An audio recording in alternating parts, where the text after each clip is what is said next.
He believed giving her a choice meant keeping control. She chose to leave and built a life without him. 4 years later, fate forced him to face everything he thought he had left behind. Alex Carter had always believed that clarity was a form of kindness.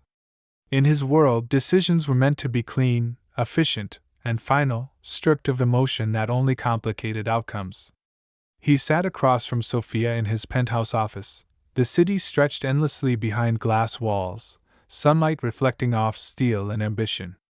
Dark hair neatly styled, blue eyes calm and distant, he looked like a man who had never doubted his authority. For him, this conversation was uncomfortable, but necessary, another problem that required resolution. Sophia stood near the window, her posture straight but tense, her brown hair falling loosely over her shoulders. Her brown eyes held a quiet intensity, not anger, not pleading, but something far more unsettling. She had imagined this moment many times, rehearsed words she might say, reactions she might show, yet standing there now, she felt an unexpected stillness settle inside her. She knew Alex well enough to recognize when his mind was already made up.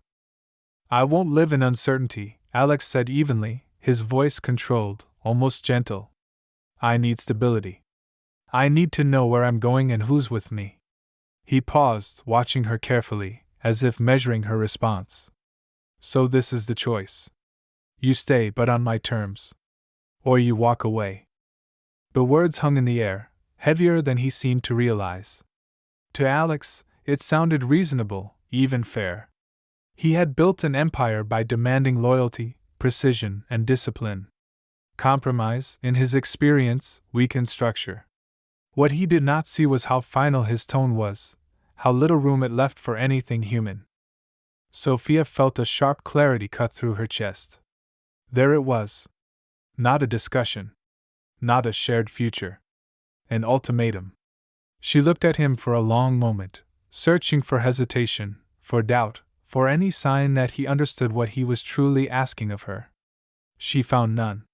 His confidence was absolute, and in that certainty, she saw her own absence. "You've already decided," she said quietly, not accusing him, simply stating a fact. Alex nodded, relieved she understood. "I think it's better this way. Honest. Direct." Sophia almost smiled at that. Honesty, she realized, could still be cruel when it was used as a shield instead of a bridge. She thought of all the moments she had softened herself to fit into his world, the silences she had accepted, the compromises she had made without asking for recognition. She understood now that staying would mean disappearing slowly, piece by piece, until nothing of her remained. She picked up her bag, her movements calm, deliberate. Alex watched her, surprised by how easily she seemed to accept the situation. He expected resistance, negotiation, emotion. He mistook her composure for defeat.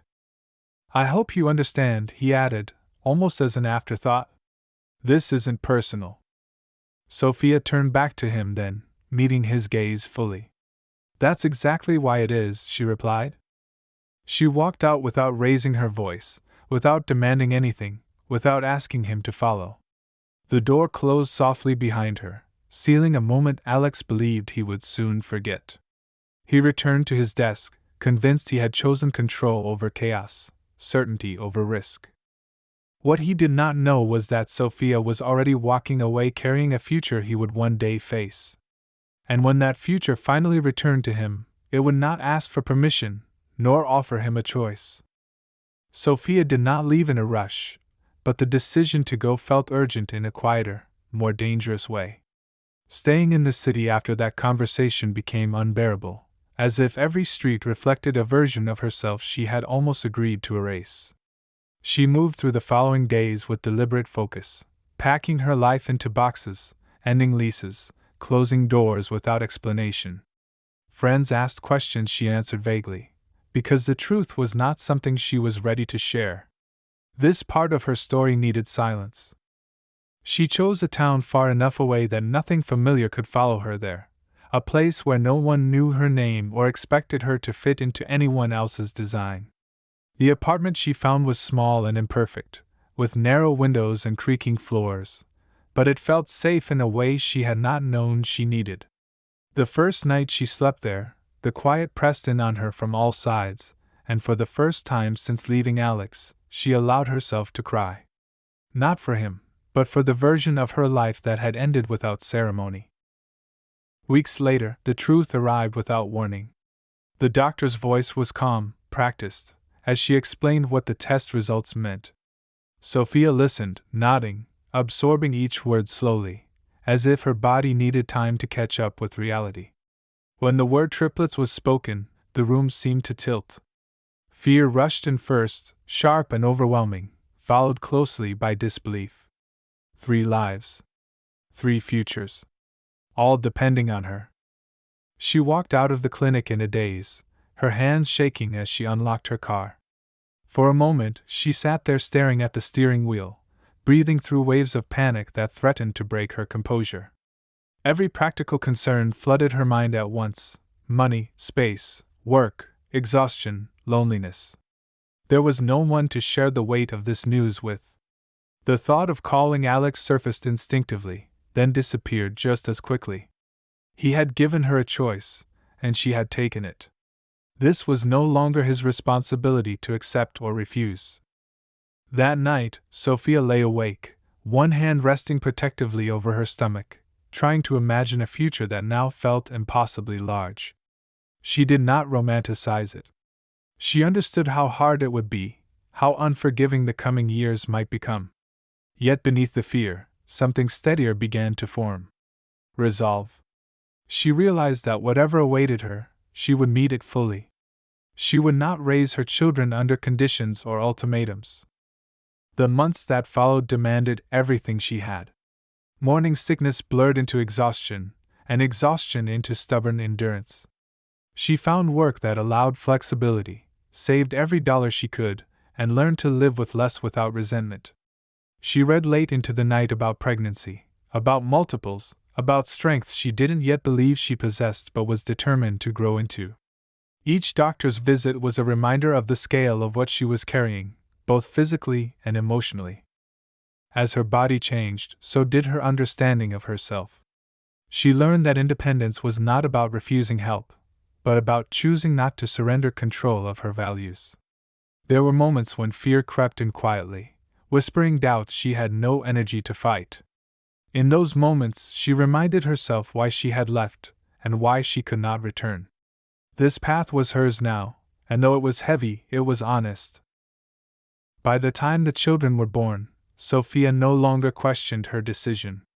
She held 3 tiny lives against her chest, their dark hair soft beneath her fingers, their breaths uneven and fragile, and felt a fierce clarity settle into her bones. Whatever had been taken from her, something far greater had been given. She was no longer walking away from a man. She was walking toward a future that would never ask her to choose between herself and love. Alex told himself that what followed was progress. His company expanded aggressively, acquisitions closing one after another with the kind of precision that made his name increasingly untouchable. His schedule became even tighter than before, flights replacing evenings, negotiations replacing rest. The world rewarded him exactly as it always had when he chose ambition over uncertainty, and on the surface, nothing appeared broken. Yet absence has a way of making itself felt not through pain, but through imbalance. Alex began to notice it in moments that were supposed to feel satisfying. Applause at conferences sounded distant. Victories felt strangely weightless. He would stand in boardrooms filled with people waiting for his approval and feel an irritation he could not trace to any decision on the table. He told himself it was pressure, the natural cost of leadership, and moved on without questioning it. Sophia crossed his mind more often than he expected. Not dramatically, not with longing, but quietly, intrusively. He would catch himself thinking about how she used to listen without interrupting, how she noticed details he ignored, how she challenged him without trying to compete. These thoughts irritated him. He dismissed them as nostalgia, a useless indulgence, and buried them under work the way he always did. Women came and went through his life with predictable ease. Dinners were polished, conversations intelligent, connections brief. They admired his focus, his discipline, the way nothing seemed to unsettle him. Alex appreciated the lack of complication. No one asked him to choose. No one expected space in his carefully ordered world. Yet even in their company, he felt a distance he had not known before, as if something essential had quietly exited without announcing its departure. At night, his penthouse felt colder than it used to. The city lights outside his windows no longer inspired him in the same way. He would stand there sometimes, drink in hand, watching traffic flow below, and feel a tension settle in his chest for no clear reason. He did not name it. Naming things made them real, and Alex preferred realities he could control. Months passed, then years, marked by financial milestones rather than memories. He avoided places that reminded him of Sophia, not consciously, but instinctively. When mutual acquaintances mentioned her name in passing, he redirected the conversation with practiced ease. He never asked where she was or how she was doing. Asking would have implied that leaving her had not been a complete solution. What he did not realize was that his certainty depended entirely on distance. As long as Sophia remained abstract, his decision could remain intact. As long as the life she built without him stayed unseen, he could believe the cost had been reasonable. He did not yet understand that time does not erase consequences. It only prepares the moment when they can no longer be ignored. Alex believed he had closed a chapter. In truth, he had only turned the page without reading what followed. The hotel lobby was everything Alex expected it to be: marble floors polished to a mirror shine, quiet music drifting through the air, people moving with purpose and confidence. He had walked through places like this hundreds of times without ever truly seeing them. That morning was no different at first.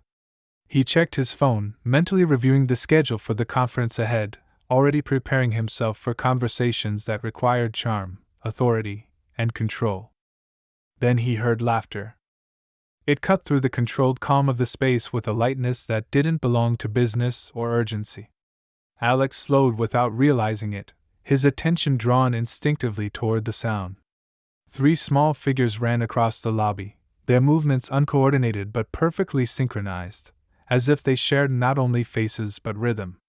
They were girls, no older than 4, identical in a way that made people stop and look twice. Dark hair bounced around their shoulders as they ran, and when one of them turned her head, Alex's breath caught sharply. Blue eyes. Not just blue, but his shade of blue, unmistakable and impossible to rationalize away. The same shape, the same depth, the same serious curiosity beneath the laughter. For a brief, disorienting moment, Alex felt as if the ground beneath him had shifted. His mind reached for logic, for coincidence, but the feeling in his chest arrived faster than thought, heavy and absolute. The girls reached a woman standing near the reception desk, wrapping themselves around her legs with effortless familiarity. Alex followed the line of their movement, his heart already pounding, and then he saw her. Sophia. Time fractured. She looked different, and exactly the same all at once. Her face carried a quiet strength that hadn't been there before, a steadiness that came from years of standing on her own. When she turned and noticed him, the color drained from her face.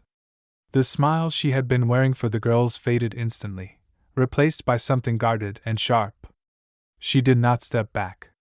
She stepped forward, instinctively positioning herself between him and the children. The world around them continued as if nothing extraordinary were happening. Guests checked in. Luggage rolled past. Conversations hummed along. Yet for Alex, everything narrowed to that single moment, to 3 pairs of blue eyes peering at him with open curiosity, and to the woman he had once believed he could walk away from without consequence. One of the girls tilted her head slightly, studying him with an intensity far beyond her age. "Mom," she asked, her voice clear and unafraid, "who is that?" The words struck him harder than any accusation could have. "Mom." Alex opened his mouth, but no sound came out. He had faced hostile takeovers and public scrutiny without hesitation, but nothing had prepared him for this. Sophia answered before he could recover, her tone calm and controlled. No one, she said. The simplicity of it was devastating. No explanation. No confrontation. Just erasure. Alex felt a sharp ache settle into his chest, a realization forming with terrifying clarity. These were not possibilities. They were realities. 3 lives that had grown, laughed, and existed entirely without him. Sophia did not look away as she spoke. Her eyes held his, steady and unyielding, and in them he saw not anger, but a boundary drawn long ago and reinforced with years of effort. Alex understood then that this was not a reunion he controlled, nor a conversation he could direct. This was a reckoning. As the girls continued to cling to her, whispering excitedly to one another, Alex stood frozen, aware that something irrevocable had just occurred.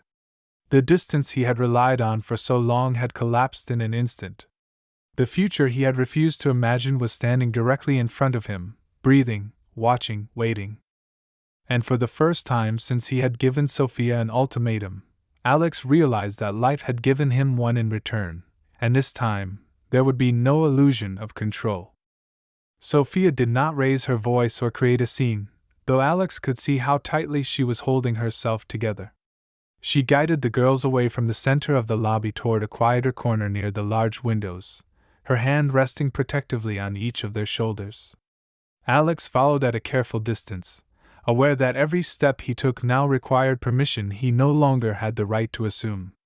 The girls glanced back at him more than once, their identical expressions a mixture of curiosity and confusion, and each look felt like another door closing behind him. They settled near a row of chairs, the girls climbing onto them and swinging their legs while Sophia stood between them and Alex. The glass behind them revealed the city stretching endlessly beyond the hotel walls, a reminder of the world that had continued moving while this one moment refused to. Alex tried to speak, but the words tangled in his throat. There was too much to say and no clear place to begin. Sophia broke the silence first. "You weren't supposed to see us like this," she said quietly, her voice steady but edged with something that suggested how carefully it was controlled. "This was never part of the plan." Alex nodded, though he wasn't sure what he was agreeing with. He looked at the girls again, taking in every detail he had missed for 4 years. 3 identical faces. 3 identical gazes. The realization pressed down on him with increasing weight. They're mine," he said at last, not as a claim, but as a question he was afraid to ask. Sophia met his eyes. "Yes," she replied. "They are." The confirmation landed heavily, final and undeniable. Alex felt something collapse inside him, a structure he had built to protect his certainty. He had imagined many versions of this moment in the few minutes since he had seen them, but none of them prepared him for the quiet honesty of her answer. There was no accusation in it. No demand. Just truth. One of the girls leaned toward Sophia, whispering something that made the others giggle softly. Sophia crouched down to their level, smoothing a strand of hair away from one child's face. "Why don't you go look at the fish tank over there?" she suggested gently. "Just stay where I can see you." They nodded and hurried off, leaving the adults alone with the silence they had been avoiding. Sophia straightened slowly, her gaze never leaving Alex. "You don't get to be angry," she said, not unkindly. "And you don't get to be surprised. You made a choice. I respected it." "I didn't know," Alex replied, his voice low and strained. "If I had known, you still would have wanted control," she interrupted, her tone firm but calm. "And I wasn't willing to raise my children under conditions." The words struck deeper than any accusation could have. Alex realized she wasn't trying to hurt him. She was stating the reality she had lived in for years. "I was wrong," he said quietly. "About everything." Sophia studied him for a long moment, as if deciding how much honesty he could handle. "I believe that you think that now," she said. "But regret doesn't rebuild trust. Time does. And even then, nothing is guaranteed." Alex nodded, accepting the limitation without argument. For the first time, he understood that this was not a negotiation. There was nothing to win, nothing to reclaim. There was only the possibility of showing up, again and again, without expectation. As the girls returned, tugging excitedly at Sophia's hands, Alex stepped back instinctively, giving her space. She noticed the movement, a small but significant detail. For the first time since that moment in the lobby, something shifted almost imperceptibly in her expression. This was not forgiveness. It was not acceptance. But it was the beginning of something Alex had never earned before, the chance to try. Sophia agreed to talk later that evening, not because she trusted Alex, but because she trusted herself. She chose a quiet lounge on the upper floor of the hotel, far from the noise of the lobby and far from the girls, who were asleep in their room under the care of a sitter she knew well. The space was dimly lit, the city glowing below the windows like a distant, indifferent witness. When Alex arrived, he did not sit until she did, a small gesture that surprised them both. They began with logistics, because emotions were too volatile to approach directly. Sophia explained their routine, the girls' school schedule, their medical needs, the careful balance she had built to keep their lives steady. She spoke with the calm precision of someone who had learned to carry responsibility without complaint. Alex listened without interrupting, realizing how little he knew about the daily realities that defined his children's world. Each detail felt like a door he had never even knocked on. When she finally spoke about the past, it was without drama. She described the moment she left, the weeks that followed, the doctor's appointment that changed everything. She did not accuse him of cruelty or abandonment. She described cause and effect. Ultimatums became distance. Distance became silence.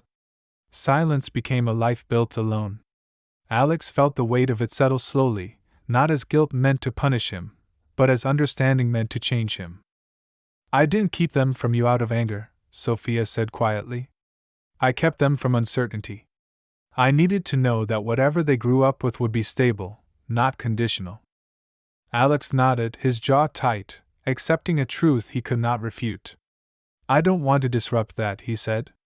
"I don't want to be another variable they have to adjust to." "Then don't be," she replied simply. "Be consistent. Be patient. And be prepared for nothing to come quickly." He agreed without hesitation. Not because he believed agreement would fix anything, but because it was the first boundary she had offered him, and he understood its value. They discussed what contact might look like, how introductions should happen, what expectations needed to be set. Sophia was clear that the girl's well-being came before his need for connection. Alex did not argue. He took notes, literally and figuratively, knowing that this was not a performance but a commitment that would be tested over time. When the conversation ended, there was no sense of closure, only a cautious framework. Alex stood to leave, unsure whether to thank her or apologize again. Sophia spared him the uncertainty. "This isn't about redemption," she said, meeting his eyes. "It's about responsibility. If you can live with that, we can keep talking." As he walked back to his room, Alex felt something unfamiliar settle into him. Not relief. Not hope. Accountability. For the first time in his life, he understood that presence was not something he could demand or buy. It had to be offered repeatedly, without guarantee. The next morning, he saw the girls again in the breakfast area, their identical heads bent together over a coloring book. Sophia watched him closely as he approached, reading his posture, his restraint. He greeted them by name, softly, and they looked up with open curiosity rather than fear. It was a small moment, ordinary and fragile, but it carried more weight than any deal he had ever closed. Alex did not reach for them. He waited. And in that waiting, he began to learn what it meant to earn a place in a life that had learned to survive without him. The first weeks after that conversation unfolded slowly, marked not by dramatic gestures, but by careful restraint. Alex did exactly what he said he would do, and nothing more. He did not call unexpectedly or push for time he had not been offered. When Sophia suggested short meetings in public places, he agreed without question. When she limited the length of visits, he respected it, even when leaving felt harder than staying. Every interaction was deliberate, shaped by the understanding that trust would not survive pressure. The girls reacted to him in their own quiet way. At first, they observed him the way children observe something unfamiliar but not threatening, with wide eyes and thoughtful pauses. They asked simple questions, often repeating them in slightly different ways, as if testing whether the answers would change. Alex responded honestly, keeping his words clear and his tone calm. He did not promise what he could not guarantee, and he did not try to accelerate affection. He learned quickly that consistency mattered more than charm. Sophia remained present during every visit, her attention divided but focused. She watched not only how Alex treated the girls, but how he handled frustration, uncertainty, and silence. She noticed when he chose patience over reaction, when he stepped back instead of asserting himself. These moments mattered more than apologies ever could. Slowly, almost imperceptibly, her vigilance softened, though it never disappeared. There were setbacks. One afternoon, one of the girls asked why he did not live with them, her voice curious rather than accusatory. Alex felt the familiar tightening in his chest but answered without defensiveness, explaining that adults sometimes made choices that took time to understand. Another time, when one of them fell and scraped her knee, she ran to Sophia without hesitation, glancing back at Alex only briefly. He accepted the moment without resentment, understanding that closeness could not be requested. It had to be offered by them. The girls began to include him in small ways. They showed him drawings, invited him to sit beside them, asked him to watch as they played. These gestures were quiet and unannounced, but each one carried significance. Alex found himself measuring time differently now, not in hours or obligations, but in these fleeting moments of connection that demanded full attention. One evening, during a walk near the hotel, the girls ran ahead, their laughter echoing between the buildings. Alex and Sophia walked a few steps behind them in silence. The distance between them no longer felt charged, but it was still careful. Sophia broke the silence first. "They notice everything," she said quietly. "Even the things we think we're hiding." "I know," Alex replied. "That's why I'm trying to be exactly what I say I am." She looked at him then, not with warmth, but with assessment. "Words don't scare me," she said. "Patterns do." He nodded, accepting the weight of that truth. He understood now that this was not about earning forgiveness from her. It was about becoming someone the girls could rely on, regardless of how the adult's story ended. By the end of those weeks, something subtle had changed. The girls greeted him with recognition instead of curiosity. They began to expect him, asking when he would come next, not with urgency, but with assumption. Alex did not allow himself to celebrate this shift. He understood how fragile it was. Sophia saw it too, and though she said nothing, the space she allowed him grew slightly wider. It was not trust, not yet, but it was possibility. And for Alex, that possibility carried more weight than certainty ever had. The balance they had begun to build was tested on a night that arrived without warning or preparation. The girls had spent the afternoon restless and unusually quiet, their energy uneven, laughter fading into long stretches of silence. Sophia noticed it immediately, the way one of them leaned more heavily against her side, the way another rubbed her eyes as if light itself had become too much. By the time night fell, the fever came fast and sharp, turning concern into fear within minutes.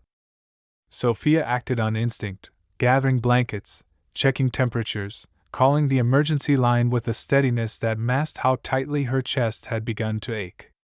Alex arrived while she was still on the phone, his coat half on, his hair damp from the rain outside. One look at the girls told him this was not something he could stand back from. One of them was shaking, her skin too warm, her breathing shallow and uneven.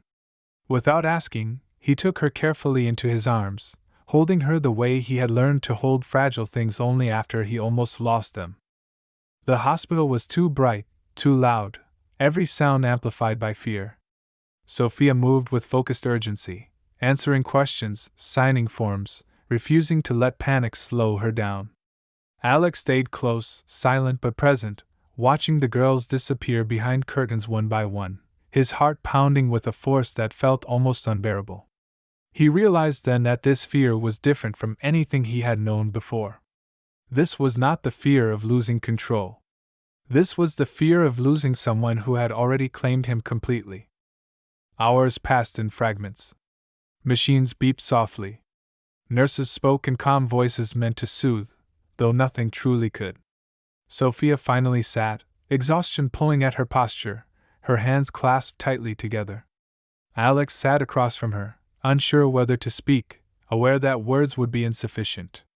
When one of the girls cried out from behind the curtain, Sophia stood instantly, but Alex reached her first, stopping himself just short of crossing a line that was not his to cross. He waited, every muscle tense, every thought narrowed to a single hope. When the doctor returned with cautious reassurance, explaining that it was severe but treatable, that the girls would recover with monitoring and rest, the relief was so sudden it left Alex dizzy. Sophia covered her face with her hands, tears breaking through her composure at last. Alex did not touch her, but he stayed close enough that she knew he was there without needing to look. That night, while the girls slept fitfully under white hospital blankets, Alex sat alone in the corridor. The lights hummed overhead, indifferent to his reckoning. He leaned forward, resting his elbows on his knees, and felt the full weight of what he had almost missed settle into him. 3 lives. 3 chances. He understood with painful clarity that no amount of patience or effort would ever erase the risk he had taken by walking away years ago. Sophia joined him quietly, sitting beside him without speaking. The silence between them was no longer defensive. It was shared. After a long moment, she spoke, her voice low. "This is why I was so careful," she said. "This is why I needed certainty." Alex nodded, his throat tight. "I know," he replied. "And I won't ask you to trust me faster than you should. But I won't disappear from this again.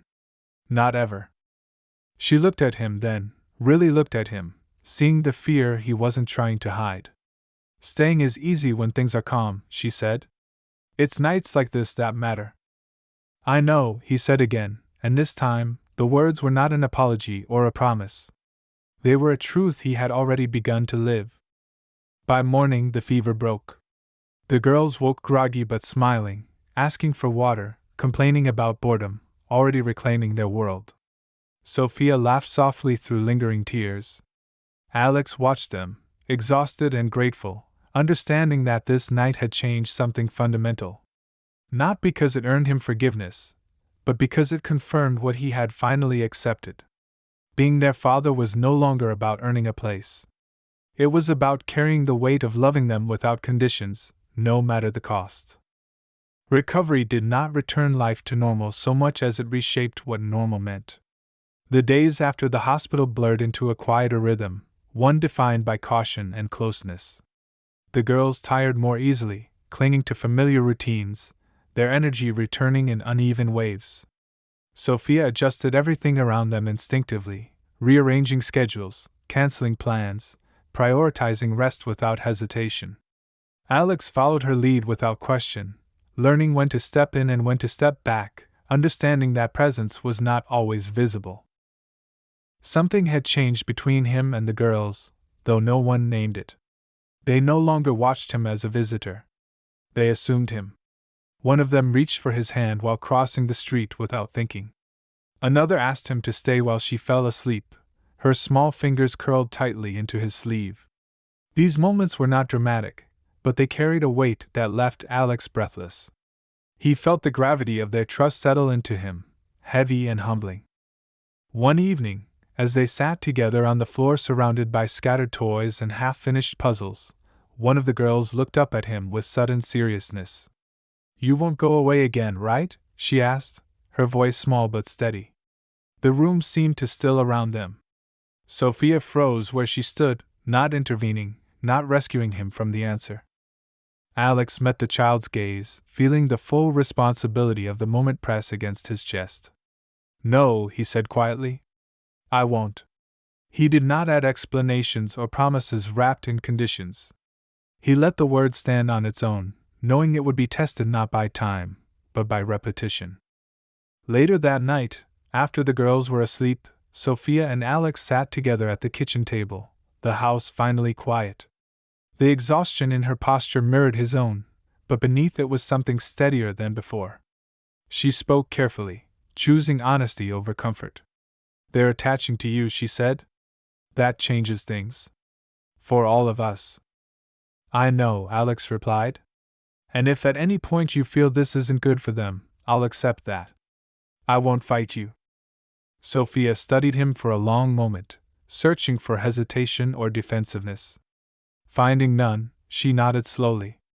"I don't want to protect them from love," she said. "I want to protect them from disappointment." Alex absorbed the words in silence.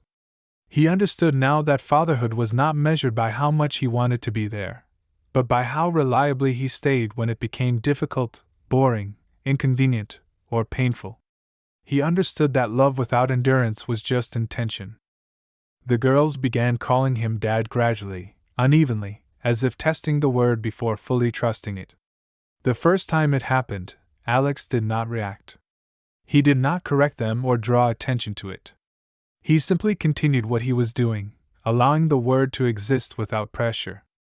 Only later, alone, did he sit quietly with the weight of it, realizing that this was not a title granted. It was a responsibility accepted. Sophia noticed everything. She noticed how Alex remembered small preferences, how he adjusted his voice when one of the girls became overwhelmed, how he never undermined her authority. She noticed that he asked before making plans and listened when she said no. These details mattered more than grand gestures ever could. Trust did not return suddenly or completely. It grew slowly, cautiously, shaped by consistency rather than hope. Sophia allowed herself to rely on Alex in small ways at first, asking him to help with routines, to stay when she needed rest, to be present without supervision. Each time he followed through, something inside her loosened, not because the past was forgotten, but because the present was proving itself different. Alex no longer measured success in milestones. He measured it in mornings that began calmly, in laughter shared over simple meals, in the absence of fear when plans changed unexpectedly. He understood now that the life he had almost missed could not be reclaimed through regret. It could only be honored through care. As the weeks passed, one truth became unavoidable. The family they were forming was not built on repair, but on choice. And for the first time in his life, Alex chose without conditions, knowing that this decision would define him far more than any empire he had ever built. Time did not soften the past, but it did place it where it belonged. Life moved forward, shaped by routines that slowly turned into traditions, by days that no longer felt like tests but like living. The girls grew taller, louder, more certain of themselves, their identical appearances no longer confusing but comforting, a shared identity they wore with pride. They argued, laughed, competed, and reconciled with a speed that reminded the adults around them how resilient childhood could be when rooted in safety. Alex's life changed in ways no contract ever had the power to alter. He rearranged everything without announcing it, reducing travel, stepping back from roles that demanded absence, choosing presence with a determination that surprised even him. His colleagues noticed, but he no longer explained himself. Success had lost its sharp edges. It no longer demanded sacrifice in the same way, because he had learned the true cost of walking away. Sophia watched this evolution with clarity rather than awe. She did not idealize it or rush to label it redemption. She allowed herself to observe, to verify through time what words alone could never prove. She still remembered the man who had given her an ultimatum, and she honored that memory by never forgetting what it had cost her to leave. At the same time, she acknowledged the man who now stood beside her in the ordinary chaos of daily life, carrying responsibility without complaint or condition. Their relationship did not return to what it had been. It became something else, shaped by truth instead of illusion.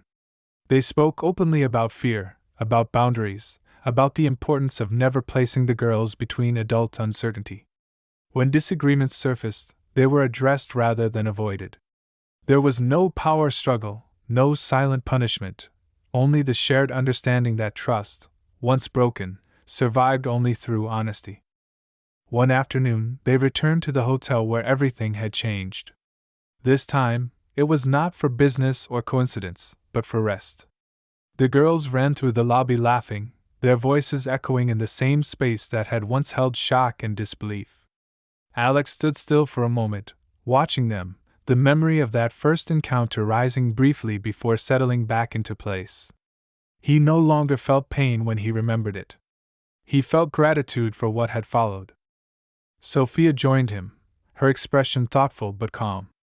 "I used to think that leaving was the hardest thing I ever did," she said quietly. "Now I know it was staying true to myself afterward."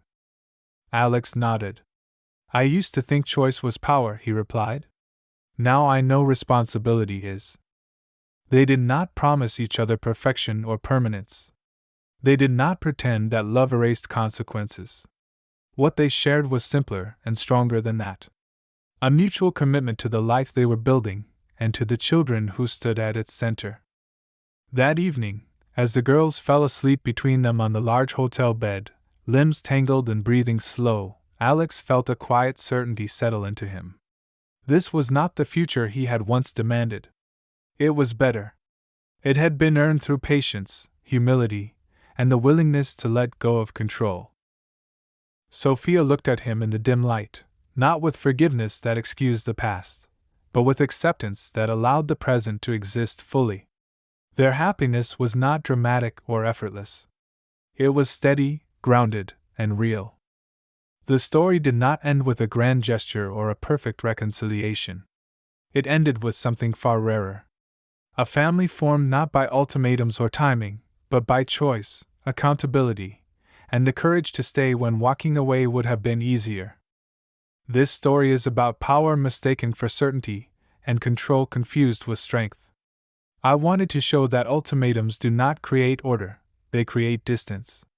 True change does not happen when someone demands forgiveness, but when they accept responsibility without conditions. People are capable of growth, but only when they stop trying to rewrite the past and start showing up in the present. Walking away may feel like control, but staying is courage. Love cannot be forced, and trust cannot be rushed. A real happy ending is not about reclaiming what was lost, but about becoming someone worthy of what remains.